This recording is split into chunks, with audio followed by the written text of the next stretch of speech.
के भूभागावरचं आपलं नियंत्रण कायम ठेवणार आहे।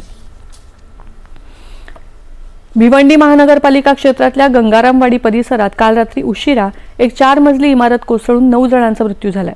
इमारतीच्या ढिगाऱ्याखालून 3 जणांना सुरक्षितरित्या बाहेर काढण्यात आले, तर अजूनही सुमारे काही जण अडकल्याची शक्यता वर्तवली जाते। एनडीआरएफ, अग्निशमन दल आणि स्थानिक प्रशासनाच्या वतीनं मदत आणि बचाव कार्य युद्धपातळीवर सुरू आहे। 30 ते 35 वर्ष जुन्या असलेल्या या इमारतीला धोकादायक इमारत म्हणून घोषित करत महापालिकेकडून नोटीसही पाठवण्यात आली होती। सध्या इमारतीच्या डागडुजीचं काम सुरू असतानाच ही घटना घडली। आपत्ती व्यवस्थापन मंत्री गिरीश महाजन यांनी घटनास्थळी भेट देऊन परिस्थितीची पाहणी केली। इमारतीच्या उर्वरित भागात राहत असलेल्या कुटुंबियांना तात्काळ इमारत खाली करण्याचे आदेश दिल्याचं महाजन यांनी प्रसार माध्यमांशी बोलताना सांगितलं।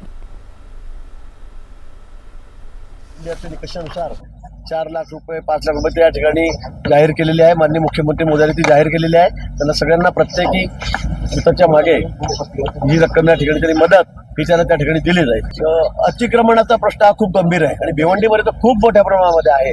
मला वाटतं यावर सुद्धा अतिशय गांभीर्याने विचार नगर विकास विभागामार्फत या ठिकाणी झाला। ही इमारत सुद्धा आता आपण बघतात ती अर्धी तुटलेलीच आहे, ती सुद्धा तोडावी लागेल, ती लगेच खाली उतरावी लागेल आणि म्हणून कॉर्पोरेशनला या ठिकाणी आम्ही सूचना करतो की ही इमारत लगेच खाली करा। पंतप्रधान नरेंद्र मोदी यांनी या दुर्घटनेबद्दल दुःख व्यक्त केले।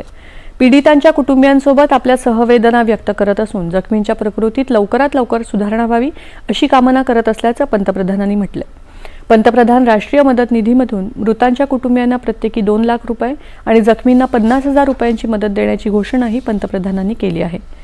मुख्यमंत्री देवेंद्र फडणवीस यांनीही या दुर्घटनेबद्दल दुःख व्यक्त केले।